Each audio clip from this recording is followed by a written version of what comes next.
Today, we are going to be pleased to hear from Kimberly Thompson, licensed acupuncturist, PCOM graduate, and all-around really smart girl. You've probably seen her columns in Acupuncture Today, where she discusses acupuncture technology. And of course, if you've been around AcuGraph at all, you've seen her around here with us and in other webinars. So, Kimberly, I'm going to turn it over to you. You get us started. Okay. Welcome, everyone. I am really excited to be here. This is a webinar that I am very excited to present. These are questions when I'm at booths, when I'm at trade shows, when we have new AcuGraph owners and people call and ask questions. I try to focus on the information that you have been looking for over the years. And this one is really, really a big question.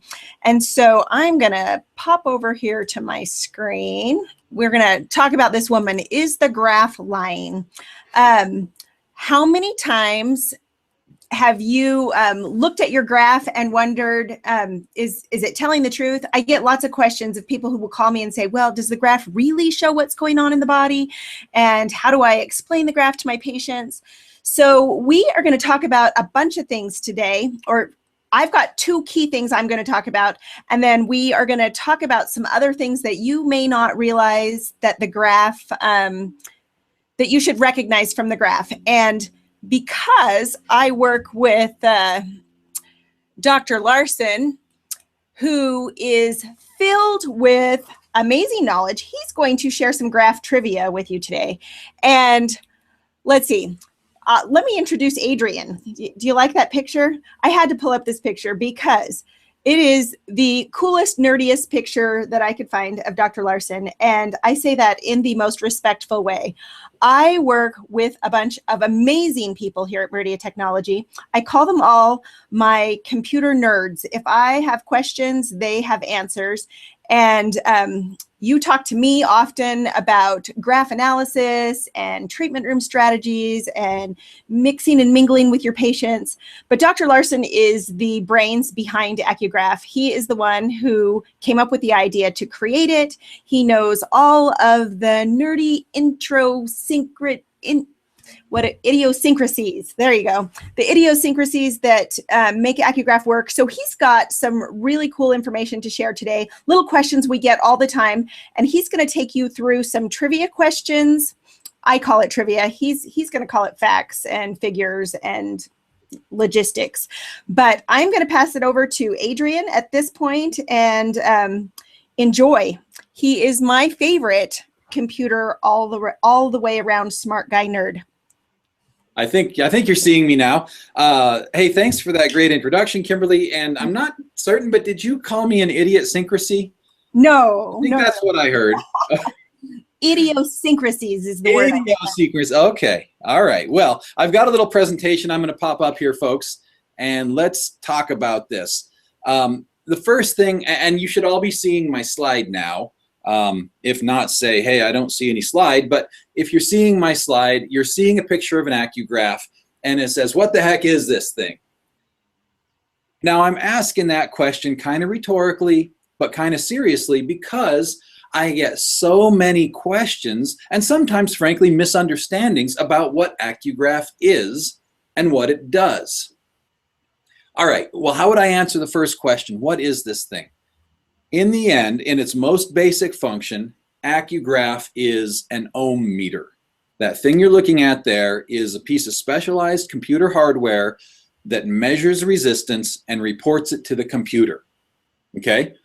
Hopefully that makes sense to everybody. It measures resistance, gives a number, sends that number to the computer, and that's what the hardware does. Sounds pretty simple, but it's actually kind of complicated to get that done and do it right. Luckily, we've got good hardware. It works out great. But the reason I bring this up is because I get so many people who ask questions. They'll call and say, hey, you know, I think my probe's probably malfunctioning because I was reading somebody and my last two graphs both were really low. So I think my probe's broken. And what I try to explain is if it's reading, it's not broken. If it's giving you actual measurements, it's not broken because it's designed to measure. It's kind of like getting on the scale and it's 5 pounds heavier than it was last week and saying, well, obviously the scale's broken. No, Unfortunately, the scale's not broken. So once you understand that AcuGraph, it reads a number, it reports a number, it calls it as it sees it, period. It doesn't get off in its measurements. It's not like it's out of calibration. If it's reporting something that you find odd, you ought to ask, okay, what's going on? Why do I find it odd? Okay, now with that, I have 10 pieces of AcuGraph trivia for you. I got to move along through these 10, but these are kind of 10 things that you should know. And Kimberly was gracious enough to give me a couple of minutes to know this stuff. Oh, sorry, I should have hit this slide. AcuGraph measures resistance. If it measures it works, you don't have to calibrate it. It recalibrates itself about 10 times per second. Therefore, any variability in your measurements comes from the human element. That means your technique with the probe or the patient that you're measuring. Hey, if the last 2 patients have measured kind of low, it's not that your probe's broken, it's that the last 2 patients were low. So look into that. And here we go with the top 10 things. Number 1, the graph may get worse before it gets better. Kimberly's going to talk a little more about this, but I'm just going to put up a poll right now because I'm curious, how many of you have seen this? There should be a poll showing up on your screen. And I'd like to hear from you. Does the graph tend to get worse after the first visit if you graph them again the second visit, or does it tend to get better right away? I'd like to see what your percents are. But don't be surprised if you graph and the graph gets worse before it gets better. Want to keep that in mind so that you're not confused and so that your patient isn't confused. And Kimberly will tell us more. Number 2, graph averages range from about 70 to about 110, but keep in mind that number is an average. You're going to have people who will come out with a graph that has a mean or has an average of 20, and you'll have people with 180. But taken on an average, 70 to 110 is where most people fall.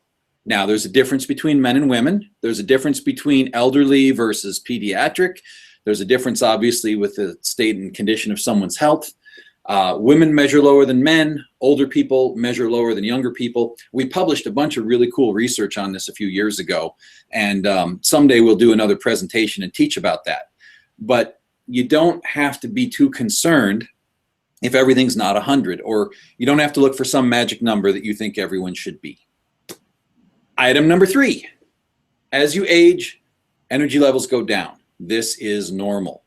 If you're measuring a 93-year-old woman, you're going to expect low readings. It's okay. And if you're measuring a 4-year-old child, you're probably going to expect higher readings. Again, on average. All right, number 4, people with a lot of what we would call TCM, from a TCM perspective, yang energy, they tend to have higher averages. Children, men, athletic people. By the way, the highest graphs I've ever seen are Qigong practitioners. When I measure someone who does Qigong and who does it actually religiously, or who's really committed to it, I find that their measurements tend to always be very high, 180 across the board. Everything maxed out across the board. But these are people that are doing Qigong for an hour a day, not someone who does it for 20 minutes a week. So Qigong actually does do something. It does work, but you knew that. Okay, number 5. Adrian? Yeah. Back to number 4 for just a moment. Uh-huh. When you're talking about with a lot of TCM yang energy, sometimes people get confused and think that it means that we're comparing it to how much the numbers of yang on the graph, and that's not what we're comparing it to. This is more of a TCM perspective, just very yang in nature. If those people are yang in nature, they tend to have higher numbers. Excellent. Thanks for bringing up that distinction, Kimberly. I appreciate that. Yes, indeed. We're talking about TCM yang energy, not yin yang on the graph. All right. Let's see. Where do we go here? Number 5. Okay, if there's a scratch on the skin or a break in the skin, the number is going to skyrocket. A hangnail, if you're doing a Jingwell graph, is famous for this, where it'll just go straight to 200. And that's because if you break the outer layer of the skin, the epidermis, particularly the stratum corneum, which is the most outer layer of the skin where the dead cells are, that stuff doesn't conduct. But once you get past that layer down into the wet stuff, the living part of the skin, it's very electrically conductive. And so you're going to end up with a skyrocketing reading. Therefore, if you're reading along and stuff's going 100, 100, 100, and all of a sudden you hit one that goes 200, first thing you look at is the skin. Is there a rash? Is there a sore? Is there a scratch? If so, move a little further up the meridian, get off that point, and measure again. So hopefully that doesn't throw anybody for a loop. Number 6, treatments that are closer together, you get better graft progression. This should be obvious, but I wanted to bring it up. If you're only seeing somebody once a month, the grafts are going to kind of be snapshots. It's kind of like taking a picture of someone once a year. Yeah, you'll see some resemblance, but they've made a lot of changes in a year. If you're graphing and waiting a week or 2 weeks or 2 months before you graph again, then you're not going to get a distinct progression. If you're graphing a couple of times a week, especially at first, you'll have a distinct progression as they improve under your care. Trivia point number 7. Patients who come in for monthly tune-ups will always have a mess of a graph. That's why they need a tune-up. When you think about this, over the course of a month, what happens to you in your life? Do you have job stress? Do you have an injury? Have you eaten bad food? Have you been staying up too late and not getting enough rest? Life happens. The meridians adapt. Damage accumulates. And if they haven't been in for a whole month, you can expect to see that, yeah, there's some accumulated stuff there. So it's okay if somebody walks in and their graph's a mess. That's why they walked in. And so you treat it, you take care of them, they get better. Number 8, the graph is a snapshot of a dynamic system, constantly changing. Its job is to change and adapt. Therefore, you should expect change. You should expect that today's snapshot and tomorrow's snapshot, although similar, will certainly have differences. And that's okay. Once patients understand that, then it's okay that it changed, especially if there's something that changed and you picked it up and you fixed it before it became a problem. Then you can say, isn't it a great thing that we caught that? Isn't it a good thing that we're graphing you? And patients agree. Number 9, meridians adapt to the environment, diet, emotion, health, etc. This is their job. Never be worried when you see big changes in a graph. Instead, start asking, okay, what's changed in my patient? I see that the meridians are doing their job in adapting. I'm here to help them adapt. And last but not least, the average energy level is the least likely parameter to change. Now on AcuGraph, we have a lot of different measurements. We have yin versus yang, and upper versus lower, and left versus right, and we have energy stability, and we have a pi score, and all of those are great. But the one measurement that people seem to get the most hung up on is that overall average. Hey, I've been treating this patient, they've been in for 8 visits, and their average is still only 55. Well, you know what? That may be their average. I say, are they well balanced? Oh yeah, you know, they're pretty well balanced. They had a bunch of splits and the splits are gone, and you know, that excess in the liver, that's really come down. Everything's looking a lot better, more greens, but their average is still low. And the answer is that may have more to do with their skin than with their meridians. And so don't worry about it if their average is low. Instead, focus on balance. As I mentioned, older people tend to have lower averages. People who have more pigment in their skin, darker skin tones, will have a lower average. Don't worry so much about what the average is. Worry about getting that balance right. And so with that, Kimberly, I hit my 10 trivia points, and we will turn it back over to you. Let's just see if any questions have come in. So I wanted to chime in about averages. I have a gentleman that I treat. We live in the Boise, Idaho area, and there's not a lot of different ethnicity around here. I mean, it's pretty average around here. But I have one gentleman who you would think that his average numbers would be really, really high, but he is. And I was trying to figure that out, why I could never get his averages up, and it used to really bother me. And you just mentioned the skin tone pigment, and he is a very tall, slender, African-American man. And it just dawned on me that it is the pigment of his skin. And I was trying to think, is it because he is so tall? Because he's really tall. I mean, he's almost 7 foot tall. And I was thinking, does that just like stretch your energy out way farther? And I was trying to figure that out. And so it kind of made me giggle because I just treated him last night. And now it makes a little more sense based on what you're saying. The other thing, the meridians, they're too long, Kimberly. Too when somebody's tall, the meridians are too long, and therefore, yeah. Anyway, the other thing I wanted to mention about really deficient meridians, you can have very deficient meridians when you have someone who has been extremely ill. So right after childbirth, or when someone's going through chemotherapy, or if they've just been extremely sick, those averages, if they tend to not always be low like that, and they just show up low all of a sudden, it's usually because their energy levels are really zapped. And I'll ask the patient questions like, okay, so tell me what's been going on. Have you been really sick? Have you been burning the candle at both ends? And usually they'll spill all kinds of stories to me at that point in time, and it will make sense.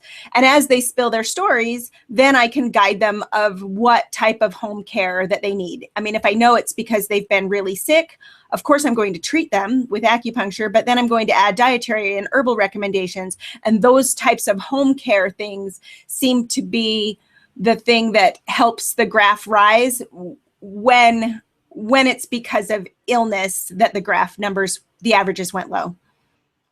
Great. Oh, by the way, Kimberly, before you take it away, I was going to mention on the poll here, because we have this poll up. So it says here, usually better on the next visit, about 39% said that. About the same on the next visit was 17%. Worse on the next visit was 28%. And then 17% said, I don't normally regraph on the next visit. So very interesting. A significant number of people notice that the graph gets worse before it gets better. I thought that was worth noting. I'm going to end that poll and take it down. I see a couple more votes have come in. So better on the next visit seems to be winning by a little bit of a margin, but there's a significant number that say worse too. So back to you, Kimberly. And we're going to talk about that in the next part of the presentation. So let's see. I am going to bring you over to my screen. Did we have any questions that we needed to deal with? None so far. Go ahead. Oh, here, somebody just asked one, Kimberly. Okay. And let's just deal with it really quick before you jump in. I'll just, Ling says, why when text one person a few times in 1 hour, but the graph is totally different? I think that means graph one person a few times in 1 hour. Oh, I'm glad they asked that. Yeah, that's a good question. The answer is this. Let me grab my probe here. So when you're using this probe, and you're touching the points, whether you're doing points on the wrist or the fingers, you're putting electricity into that meridian. You're actually introducing a charge into the skin, and that builds up what we call an ionic gradient because of the electrical charge in the skin. Therefore, when you measure somebody, you have changed the meridian. You have charged it up. The first measurement is the accurate one. If you come back 5 minutes later and measure them again, what you'll find is that everything's different because you've charged up the skin. You changed them by measuring them. That's why we don't ever recommend doing repeated measurements like that, particularly if you're going to measure and then treat and then remeasure. The second measurement is not going to be valid under normal conditions. And humans change and adapt. I will tell you, by the way, that brings up confusion because people will call and say, I think my probe's broken because I measure and remeasure and it's not accurate. It's not accurate. That comes from not understanding what accurate means. It is absolutely accurately measuring the resistance, but your patient has changed. If we take something that doesn't change, that's not a dynamic system like a human or a cucumber, but is non-living, say just a resistor, an electronic resistor, it's a component, and we measure that with the probe, we can measure and measure and measure all day long. It will never change because it's a fixed resistance. Measure a human and it changes. It's because the human changed. So what about the cucumber? A cucumber actually changes too, and yes, we have measured cucumbers, both peeled and unpeeled. Thanks for asking. Oh, okay. Are we ready to move on? Go right ahead. All right.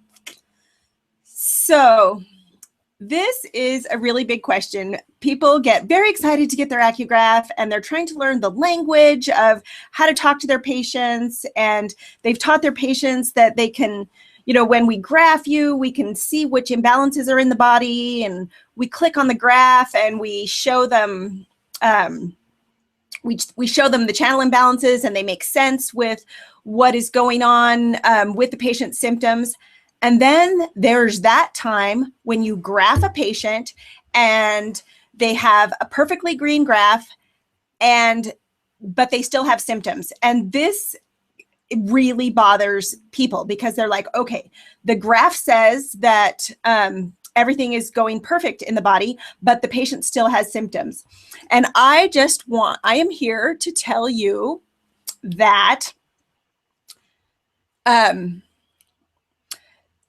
oh, well, we're back to the question. So then you're asking, what do I do? I've got this graph. How do I explain this to my patient? How do I treat? Because obviously, if you have a perfectly green graph, there are no recommended treatment points, but your patient is still sitting there with symptoms. And so that can be frustrating. And so I've got several helpful tidbits within this presentation. And the first tip is to recognize that a green graph does not mean zero symptoms. And I found this, this was hard for me to relate to when I first started graphing, because it was my understanding that if the body was in perfect balance, then it takes care of all the symptoms. And I'm just going to share with you what I learned. If you go to AcuGoogle and you look for the definition of green graph, this is what you're going to find. Green graph defined. It means that the patient's body did a good job of holding the original treatment of balancing the graph. If you have a green graph, that means that there aren't extreme meridian imbalances. And at this point in time, the patient's body is ready to accept the chief complaint treatment. So I'm sure by now you know that AcuGoogle is not real. I made this up. This is what I do. Disclaimer, Kimberly. Yeah, that's a good disclaimer.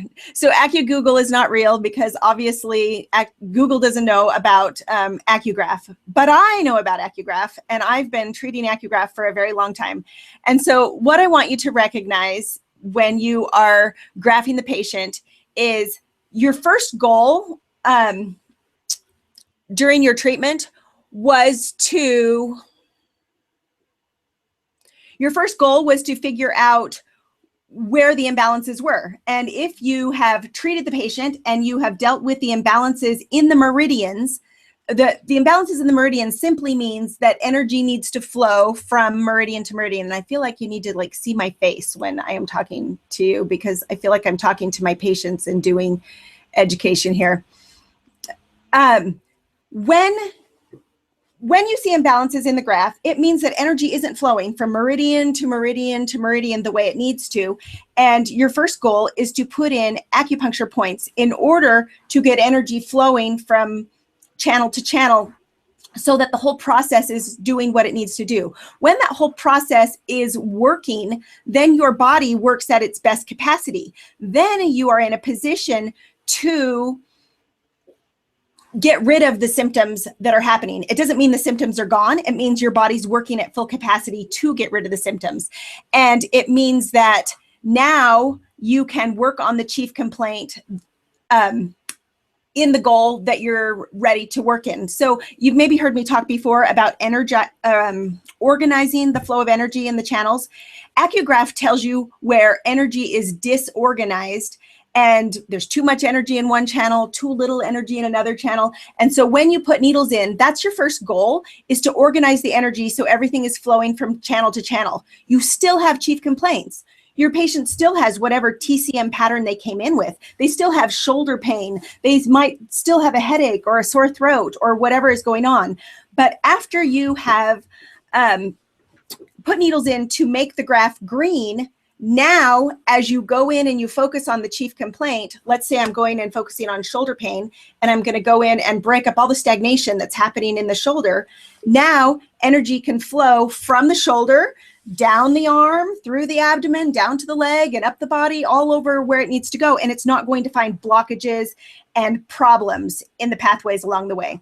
So when we go back to this green graph defined, what a green graph means is that energy is moving the way it needs to, and you are perfectly clear to go in and work on the chief complaint. And that is a good thing. I am going to, So to summarize, Kimberly, the point about a green graph isn't that everything's fixed. It's that it's ready to get fixed. Is that a fair summary? Exactly. And we'll talk about that and how I talk to the patients about that as I go further. So I have two approaches when there's a green graph. In the first approach, the first thing is to remember your original goal. We talked about this in our last webinar, top 5 tips for amazing acupuncture results. So if this is your first webinar, make sure you go back and watch that last one, because that would be a helpful one. Your first goal is to balance the graph, and your second goal is to focus on the chief complaint. So if you have a graph in front of you and the graph looks green, it looks great. And this is a part where you don't need to stumble when you're talking to your patient. Your goal at that point, you don't have to focus on balancing the graph. Now you get to focus on the chief complaint. And there are some dialogue that you can have with your patient at this time. You know what? Especially if you're in the flow of you treated the patient you just treated the patient a few days ago and now you're treating them again. And obviously their chief complaint isn't gone. They still have some, but you can say, look, your body likes acupuncture. Your body did a great job of accepting this treatment. And then I always tell my patient, this is above and beyond normal, because it's very rare that you see an all green graph. But because you saw it just now, we'll take it and we will move on. And I let them know that energy is working in their favor, everything's flowing freely, and now we can focus even more on your chief complaint. And I let my patient know that when the body is in this position, this is when the best results can happen, because I don't have to focus on balancing the graph. I get to just focus on your chief complaint. So this is helpful dialogue. And I've had lots of people over the years ask me if I could come up with dialogue that would help them in their graphing. I do want you to know at this point in time that I have created a handout. There's a PDF that will be attached to the website when you go back and watch the webinar, and I think Cameron's going to put that up for you. But in the PDF, put that up now, Kimberly? Sure. In the PDF, it gives this this verbiage. So don't worry that you're going to have to keep notes and write all these things down that I'm talking about. I've given it to you. So to recap, you've got a green graph. It looks great. You tell your patient, perfect. This is a good thing. Let's move on and let's focus on your chief complaint. You don't have to stumble or scramble because the graph isn't a mess. This is good. This is a good thing. And there should be a button over on the side of your screen, everybody, where you can download the handout that Kimberly's referring to. So go ahead and get it. I'll leave that up for a little while. So the next one is, the graph is still green and it looks sort of great. And what this means is that you have the opportunity in AcuGraph to recategorize a graph. And I'm just going to bring my AcuGraph up here real quick. Well, I'll bring it up in a minute because I'm going to show you in the next slides. In AcuGraph 5, you have the opportunity to recategorize. So if you're looking at a graph and it's borderline high or borderline low, and you really think it's high or low, you can change that, and then the treatment options will come up with it. So for my second plan, if the graph is all green, I'll tell them, you know what, this is so good, you've moved on really well, but we still need to focus on these things because there are some borderlines. So I'm going to show you about recategorizing the graph real quick. So in this situation, I would still balance the graph, even though it's all green, and then I would focus on the chief complaint. So here's, can you see my mouse? Probably not, huh? I guess not. Okay, so your mouse, no. That's okay.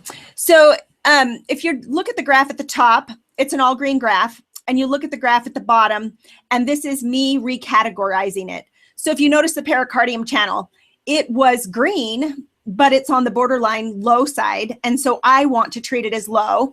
And again, the large intestine channel is borderline high. kidney channel is borderline low, gallbladder is borderline high, I can recategorize in AcuGraph 5, and I will show you how that's done. And notice with the recategorization, how the points come up for treatment. So on the original graph, there are no points to treat. On the second graph, there are.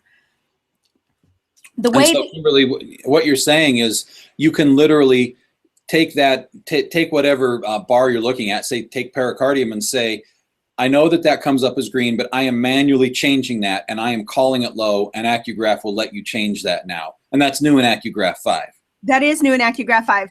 And so here's some screenshots of what that looks like, and I'll give you an example in just a moment. So on this particular patient, if I clicked on the gallbladder channel, and I clicked on the green gallbladder channel, then this screenshot would come up, and it would show that it's normal. I can click on changing it to high, look at the red star there, and then the graph would now say that the gallbladder channel is high. So now we are in AcuGraph 5, and I just tried to find a random graph. Notice that on this particular graph, this is one of my own, the heart channel is borderline low. I can click on the heart channel, and I could tell you that I could tell AcuGraph that I want it to be low.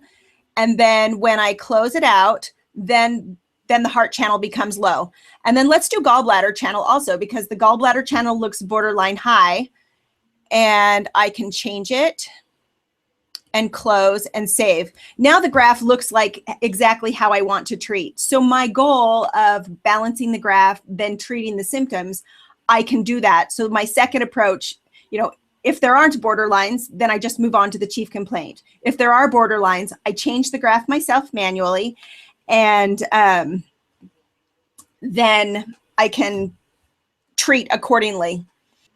There is one question that Dr. Robin gave. I'll just read it really quick, Kimberly, if you want to respond. It says, I have my staff graph. If I walk in and have a lot of splits on the screen and it calls for spleen 21 point, I tend to regraph. Is that not advised? And I guess this refers to what we said before about not regraphing. And there's also another question about remeasuring meridians when they're split. If it's okay, I'd like to answer both of those together, and we'll do that when we get past your point, because I don't want to slow you down, Kimberly. You're on a roll here, and we'll talk about regraphing at the end and splits at the end, and I'll cover that one. So back to you. Okay. And there's also another question about averages, so we can catch those at the time. So I've got the two different scenarios that I've showed you here, and the conversation that I would have with my patient if I were to the point where I was recognizing that I needed to recategorize the graph. I tell them, wow, look at the great changes in your graph, because obviously it's green. And I'm going to tell them that although this channel's showing up as green, we're going to change it, because can you see here that it's borderline? It's trying to be good. The channel's trying to be exactly the way we want it to be, and it's almost there, but we're still going to call it high, and we're going to treat. And the patients are always like, oh, good, thank you. And they're happy to see that information in the graph. And then I just always tell them that you're doing fantastic. Borderline means your body is really trying hard to change. And so the conversation for this particular graph technique goes as such. All right, now's a good time to tie up questions for this section. Can you see me? Don't see any questions on that. So far, you've covered the all green graph section, and you've covered the let's recategorize meridians. So if everything is all green, that doesn't mean there aren't imbalances. It just means that you have to go in and manually look for them. Let me explain why, if I could, just really quick, because this is a question people ought to ask. And that is, why doesn't AcuGraph just go in and identify those? And the answer is that AcuGraph always has a normal range. Anything that falls within that normal range is considered normal, because there's always going to be some fluctuation.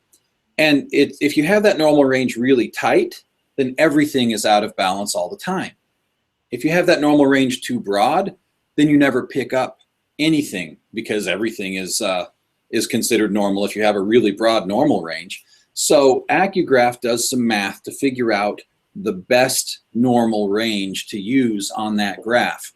And sometimes it's because of that, because you're kind of using a rule of thumb for everybody, It's not going to adapt to the individual patient in front of you. That's why you're the practitioner. You're going to use your brain, your skills, your understanding to decide what needs to be treated. And that's how it should be. It should always come back to you. And we'll talk about some of that in my next section. In this next section, we're going to talk about just the opposite. When there are times when the symptoms are gone, the patient comes back and they're like, wow, AcuGraph, acupuncture is amazing. I feel so much better. I can't wait to see what my graph looks like. And then you graph them and the graph gets worse.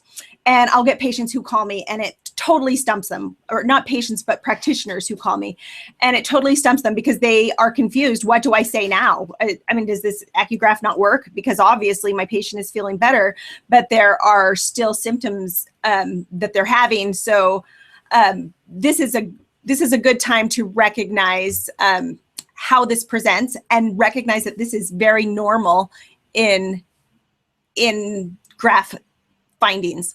So earlier, Dr. Larsen gave us graph fact number 1. If it gets worse before it gets better.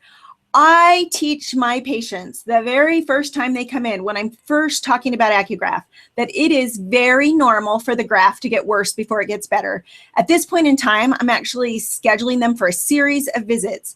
And I tell them, during the next several weeks, there are going to be a lot of changes in your graph. We may see it get better right away, but it isn't abnormal for it to get worse. It could get worse before it gets better. So I've already prepared my patient for this possibility, and that is very helpful. And when you realize that that is a possibility yourself, then you're not stumped when that happens in the graph. And we're going to give some examples of that. I'm going to show you some case studies here in a moment. So at this point in time, your graph is worse, your patient still has symptoms. We're going to just go back to the original goal. So what do? You balance the graph, and then you focus on the chief complaint. The graph being imbalanced, again, is disorganization of energy throughout the body. And you want to organize the energy before you focus on the chief complaint, so that as you break up that chief complaint, like we talked about earlier, and you get things moving, as energy moves, it has to be able to move freely through the body and not find a blockage or a deficiency or an excess someplace else. So that is why you balance the graph first. So go back to your original goals, balance the graph, focus on the chief complaint. And then I have a couple of approaches to show you. So the first one, here's my first approach. Here's my example patient number 1. So this is a real patient of mine. She comes in every month for her wellness visit. She's one of those ones who started out with a chief complaint, took her through a series, got her to where she's doing well. Now she's sold on acupuncture, and she'll come in once a month for her wellness visit. So recently I saw her and I said, I opened up AcuGraph. I hadn't graphed her yet. And I started asking her, so what do you have going on in your body today? And she says, you know what? I am feeling great. I have nothing going on. I don't have any symptoms. I just got back from a trip from Ecuador. I've been on vacation. And I'm like, fantastic. Let's graph you and see what your graph says. So this was her graph. So imagine her surprise when she saw the graph. She's like, wow, I was feeling so good. How come my graph looks like this? And next, we'll talk about conversations that we had with her. And I mean, we could go into all kinds of analysis of why her graph looked bad. Mind you, she was in Ecuador and she had just gotten back and she drank the water there, and her immune system was down, and even though she was feeling good. So I was going to say, she didn't eat the food there, did she? But who knows? She did. So this is the type of conversation I would have with her at this point. Wow, it's a good thing we caught this now. I am going to fix these imbalances before you have symptoms. And I let her know that you can have energetic changes in the body before symptoms even appear. And that's the cool thing about the graph report. When we give them the graph report, I always tell them, these are the types of symptoms that you could have in your body based on your graph. I said, you won't have them all, but if we don't fix the problems in your graph long term, these are the problems that you could have. So I explained to her that energy changes before symptoms show up. And I let her know that today we're going to get your body into balance so you don't have symptoms. And so that's how I approached the treatment. She wasn't shocked, and she didn't think that my system must be bogus, because it isn't bogus. It really does help you recognize where problems are before they even occur. And that is a fantastic aspect of AcuGraph. So then remember your original goals. So what did I do? I balanced the graph. And then after I balanced the graph, I focused on wellness.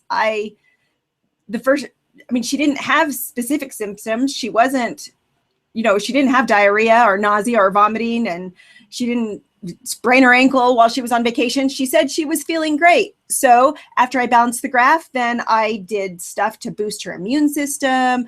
I did points to deal with digestion. I just focused on wellness. And there are lots of different ways that you could do that. You could do auricular therapy. You could go with the TCM. Whatever your range of treatment is and how you treat, that's when you move on to everything else. I thought I saw a couple questions come up. So Emma asked, do you mean that you do not treat the chief complaint on the same visit, or needle or balance the graph first, then needle the chief complaint? So what I do is the first thing I do, I take notes, ask the patient how they're doing, graph the patient, then I look at the graph. If I need to balance the graph, I throw in whatever needles it takes to balance the graph, and immediately I then move on to whatever points I need to address the chief complaint. So I focus on both things in every visit. In our last webinar, we talked about how 80%, I believe it was that last webinar, we talked about how 80% of a patient's symptoms will fall off the plate just because you balance the graph. Think about that for a second. If energy's flowing the way it needs to, and your body's doing the very best it can to fight off whatever your chief complaints are, that's an easy fix, balance the graph. But the extra 20% comes with your skill. So I'm not going to balance the graph and assume that my patient's shoulder pain is going to go away. I am going to, let's see. I'm not going to balance the graph and assume that my patient's shoulder pain is going to go away. Can you see me right now? Yeah. Okay. My screen looks a little gray, so I wanted to be sure. I'm not going to balance the graph and assume that the diarrhea is going to go away, or that the headache is going to go away, or that the hemorrhoids are going to go away. First, I'm going to balance the graph and whatever points I need to do that. And then I'm adding points for the chief complaint. So again, and I've talked about this lots of times, and you can see it in some of my advanced training courses, but balancing the graph is organizing.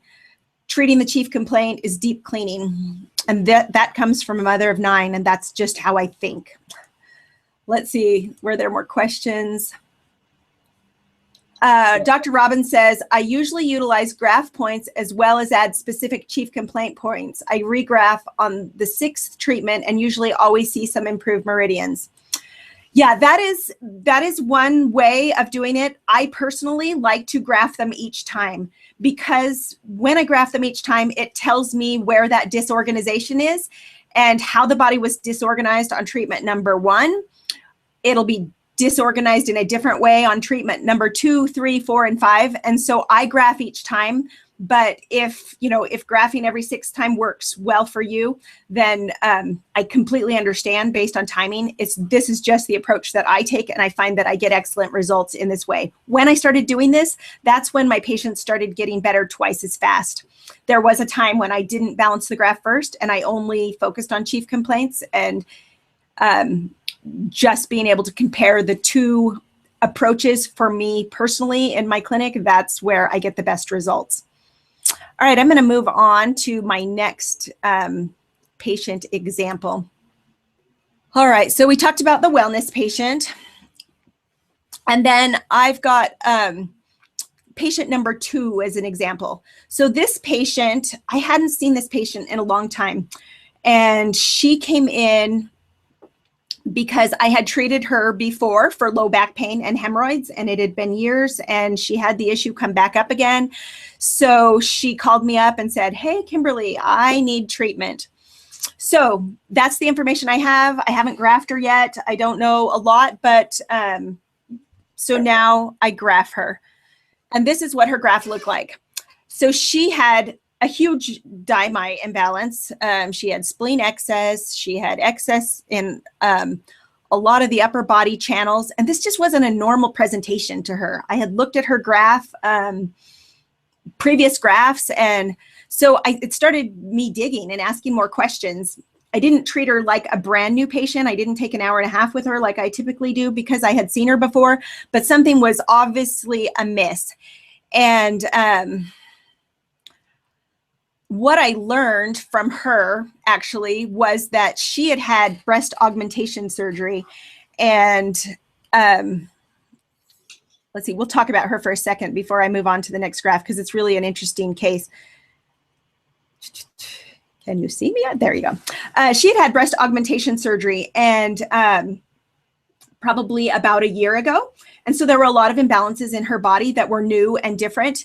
She had all this excess on the upper body and deficiency on the lower body. And so as we probed a little further, asking questions, I realized how everything was completely, how it was all interconnected. She had scar tissue around her breasts. And so all of these channels that ran through her breasts were deficient, and so she had excess in the upper body and a deficiency in the lower body, which led to the spleen channel not transforming and transporting the way it needed to. She wound up with the hemorrhoids and the lower back pain. And then she also was having a lot of anxiety and shoulder tension and even some discomfort in her breasts. So as I'm going to show you how this treatment progressed as we were treating her. So here's a series of 4 weeks of me treating her. And the graph was just stubborn. And notice that we went from, oh, you can't see the graph yet. There we go. So the graph was just stubborn. She had a really bad graph the first time. I treated all the imbalances that it showed and worked on her hemorrhoids and her back pain. And the next graph came and it was slightly better, but it was still bad. And then the next graph, it began to look better. And then it went back to really bad again. And you can see how it progressed. And it took 4 weeks of visits before we got the good graph. We went from February 2nd to March 3rd. So over a month, we treated her. In that process, we dealt with scar tissue accumulation in the breasts. I worked with laser on her breasts, and we worked on the hemorrhoids. It took some herbal remedies to deal with the hemorrhoids. It took acupuncture, all different directions and angles, if you will, to deal with the problem. But I guess the point that I really want you to recognize here is I was balancing the graph each time, but the graph was stubborn and it didn't want to give. And that was okay. I focused each time on balancing the graph, and then I still treated the chief complaint. And conversations that I had with her during this time, it says, when her graph didn't look better, I said, well, it looks like you're right on track. It's typical if you have, it's typical for the graph to get worse before it gets better. And then I reminded her that chronic conditions can be really stubborn, and we will just keep working through this. And it's a good thing you have a series of visits scheduled, and let's just get on with treatment. And that's the conversation I had with her each time as we moved forward. And because her graph was so imbalanced, and I could help her recognize the process, that it was going to take time, and I could tell her that. And then she felt very comfortable in the process. And the graph was a tool for me, and it was a measuring device. And she definitely, we were able to communicate. And that's the important part, is learning how to communicate with your patients. Hey, Kimberly, I was going to say that slide you had with the graph progression, graph, that for me, that's the money right there. That was so worth it. If you get a chance to put that back up, I just wanted to reiterate to people, you know, how typical that kind of a progression is, and that as you're treating somebody and as you're, you know, doing the treatments close enough together that you can start to see the changes, that's exactly the way it goes. Here we go. Yeah, so we started out with that really bad looking graph, and look at that. The first visit 2 days later, it's not looking a whole lot better. But then gradually over the course of a month, boy, that is just really incredible to look at. And so thanks for sharing that, Kimberly. That right there, that's been the best slide of the whole presentation for me. Just wanted to say that. Back to you. Thank you. So it looks like she's right on track. So I guess the take-home message for you in this, I want you to recognize that a green graph does not mean zero symptoms. It means that the energy is organized so that you're in the best possible place so that the chief complaint can be resolved. So just because it shows up on the graph that day when you're treating, it doesn't mean that the patient is symptom free. And so take comfort in that and recognize it and educate your patients. One of the things I do say, especially if it's a wellness patient and they've been around for a long time, I've got a man who comes in every now and again and his graph looks great. And I tell him when his graph is perfectly green in that way, I tell him that now he can go home and tell his wife that he's perfect, or at least almost perfect, because Kimberly said so. And, you know, they get a chuckle out of that. And then we talk about what we're going to do and we move on to treatment. So recognize it. The next thing in our review is that remember that the graph can get worse before it gets better, and it's okay. It is normal for a graph to get worse before it gets better. It is normal as you are rearranging the energy in the body to get the body back into a good position, that it's going to fight against you. Sometimes chronic conditions have been there for a really long time and you have to work through them, and it takes multiple approaches. Putting needles in to balance the graph is one approach. All the different tools that you have for chief complaints, use them. If you use laser, use them. If you use massage therapy, if you use tendinal muscular sports medicine type of treatments, use them. If you use chiropractic, use them. Whatever your approach to treatment, the whole key is if you balance the graph first, you're going to get better results. So, and then the other take home that I wanted you to take home from this webinar was the opportunity and ability to be able to talk to your patients. When you are educated about the graph, which congratulations for coming to the webinars. We really like doing these for you because we want you to have all of the tools necessary to be awesome with your AccuGraph in the clinic. But as you get to know your AccuGraph, it's a whole education process in itself. And as you are confident with what the graph says and what it can happen, then you can be more confident in talking to your patients. And when you're confident talking to your patients trust you and you have more opportunities. So I also wanted to remind you that in the webinar training portal, you'll be able to print out the helpful tidbits that I gave you with the conversations that I have with my patients. It seems like that's the thing you ask me for the most. How do I talk to my patient? So what I've been doing lately, actually, as I've been talking to my patients, I have this note and I'm just typing down all the little phrases that I say that help them to recognize that I could share with you. So I hope that that is helpful for you. Very easy. Just click on the download resources and the PDF will come up and you can download it and come up with your own conversation. Share it with us in the AccuGraph user group. Help us to know what's working really well for you. And then our final, I guess that's all I have. Hey, you didn't introduce me with a crazy picture. I introduced you with a crazy picture. Sorry about that. I'll find a crazy picture. But let's go ahead and take some questions here. And there's, first of all, great job, Kimberly. That was tremendous, very good stuff. There's one question that I wanted to ask, and then I was going to answer it because that's what I'm here for. And that is this. You guys remember the title of the webinar today, Is the Graph Lying?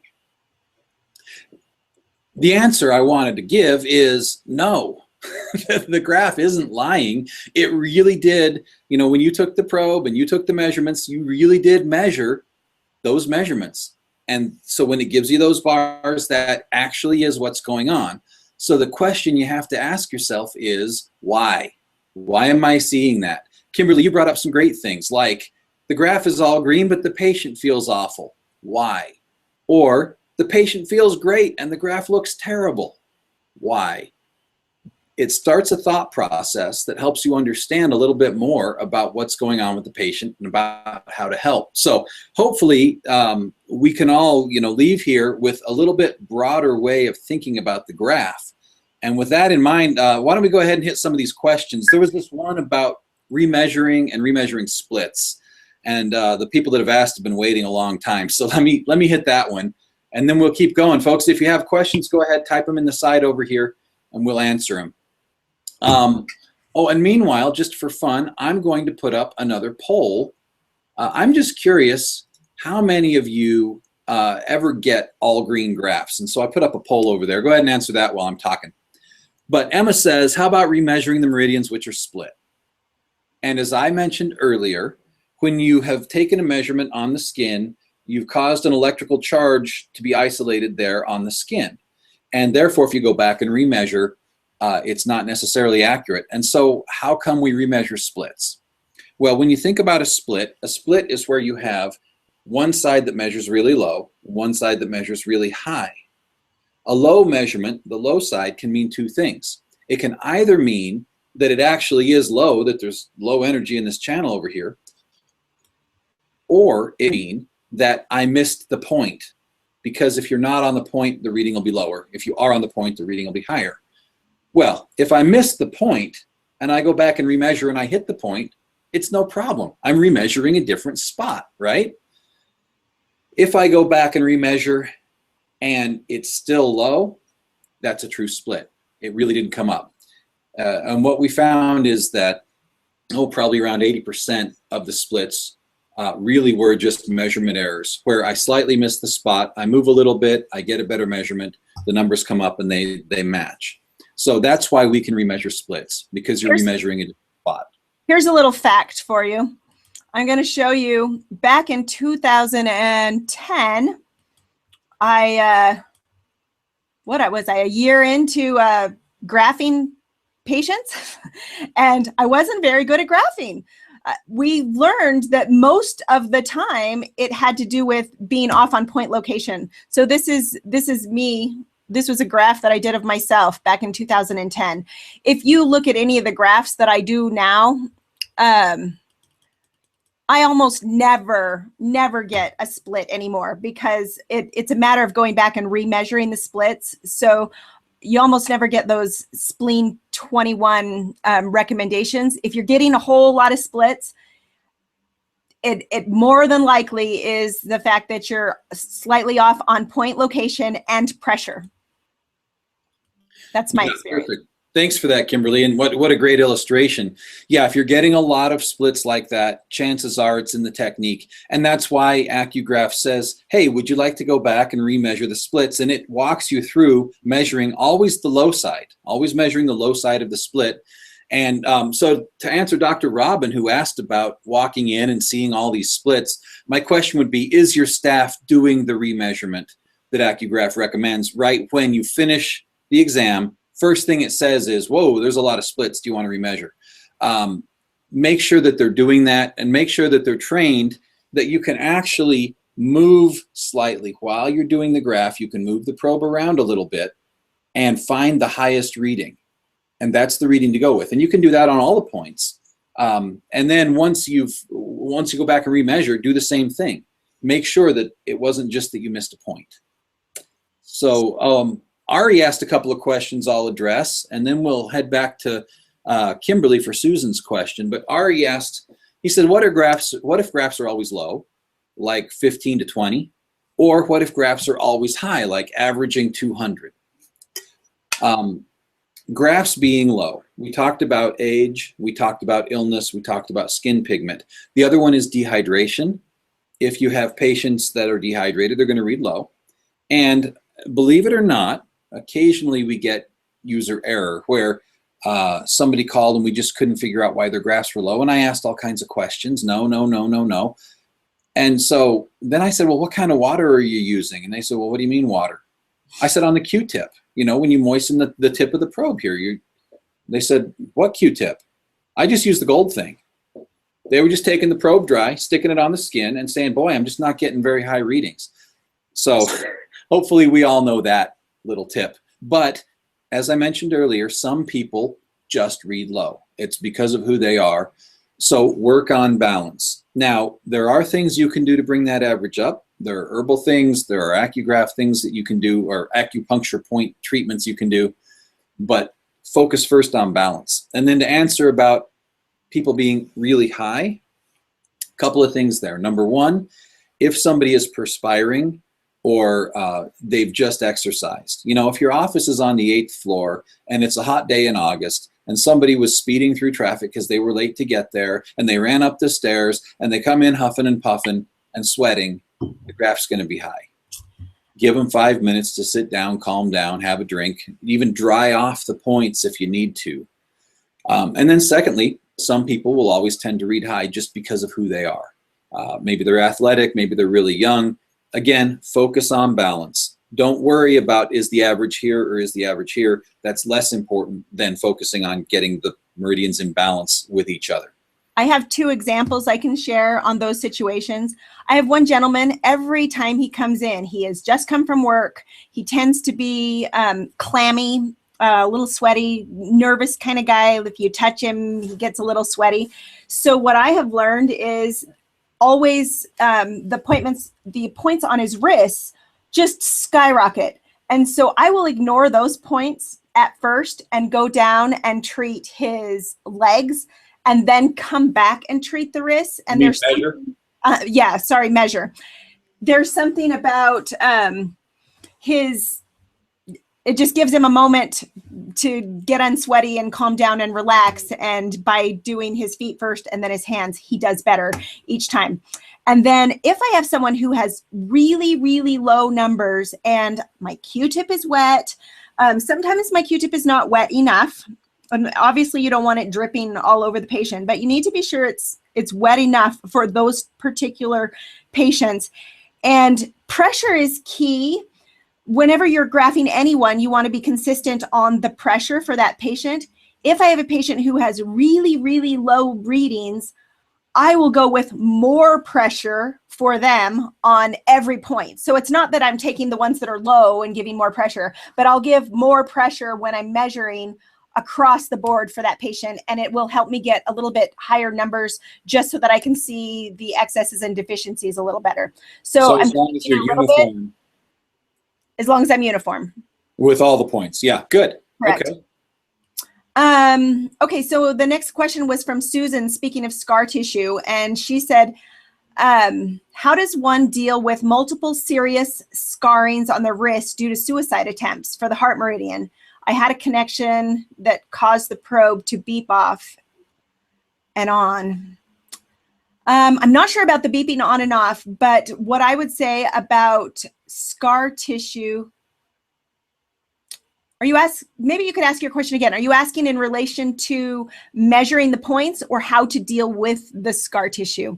Because scar tissue is a webinar that we could have completely. And I know I talked about it some in this one with the scar tissue for my patient. It sounds to me like if there are actual scars at the points and you're trying to measure on a scar on the wrist, then you're going to have problems. Go a little further up the channel and measure a little further up.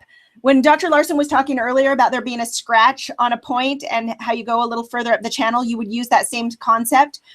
What I found with the scratch, sometimes if I will cover the scratch with my finger and then measure a little bit slightly up from the scratch, I can avoid that open skin to get that skyrocketing space. But I would also treat those scars and get the energy moving through those scars again. And that's really important to do because there are obvious blockages in the channels long-term that can be dealt with. Let's see.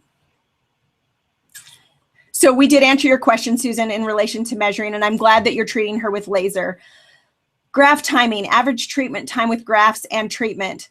You know, we had a conversation going on about this in the AcuGraph user forum yesterday. And I find that by the time I walk in the room, ask my patient questions, graft them, and get needles in them, I can be out of the room in 20 minutes if they're not too chatty. And we were talking about strategies for that. So if you haven't joined our Facebook user forum, we hope that you will, because those are the types of conversations we have over there. And they are really fun. So it's for AcuGraph 5 users. Do I charge the patient each time you graph? I personally do not. To me, the graph is one more diagnostic skill. I don't charge them to look at their tongue, to feel their pulses, or to palpate the channels, or to palpate their shoulders. It's all part of what I do. But I do make sure that the payment that my patient pays me is worth, it's all inclusive. It covers the fact that I have AcuGraph in my clinic. And so I just make sure that it covers that cost. I will add that I do know practitioners that do charge for the graph as a separate billable item because they're handing the patient a report. It's a separate service. And if that's how you choose to do it, that's just fine. As long as you make it such that the price of the graph is not dissuading people from getting graphed. You know, if it's going to be an extra $50 on the visit to do a graph, then chances are you're not going to do it very often, or your patient's not going to want you to. So try to make it affordable enough that you can get the full benefit of it.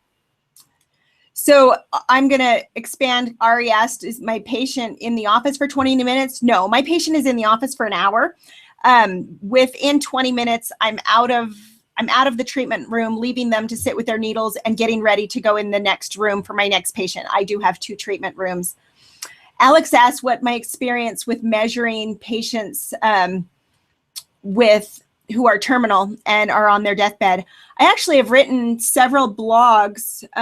Maybe Cameron can post some links for them, or I've written several blogs on cancer and what the graph looked like.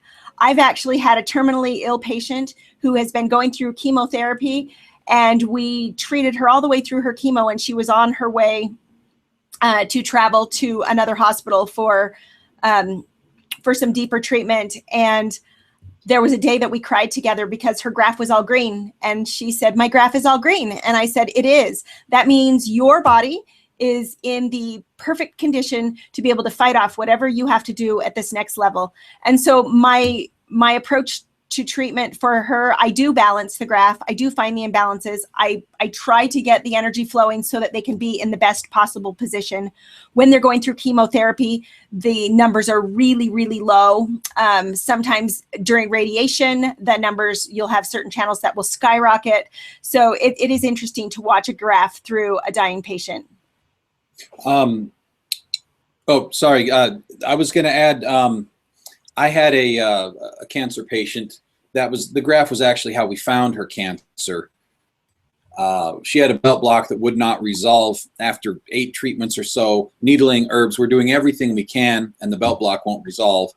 And so I sent her for a medical workup to find out, and sure enough, she had ovarian cancer, and it was all through her pelvis, and that was causing the belt block. And unfortunately, that was the end for her. She actually was gone.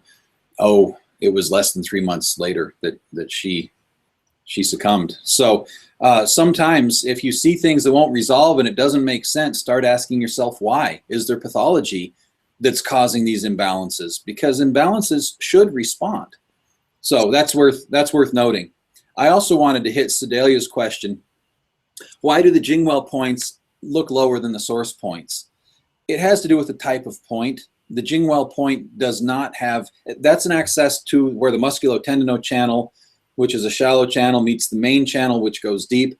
There's not as much tissue here. They tend to read lower. It's just an electrical property of the Jingwell points versus the source points. The source points tend to read higher, and they tend to have more variety to them. That's just how it is. So once you know that, then you don't have to be surprised or shocked when you see the differences there. Also, if you're having trouble reading due to scar tissue or due to other problems, you can always go to the other type of point. So if a Jingwell graph isn't going to work because they have terrible cuticles, do a source point graph instead. Ari said, splits, remeasure both, question mark.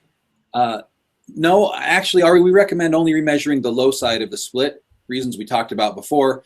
If something is higher than the other one, chances are that you didn't miss on the side that's high. Chances are that you missed on the side that's low.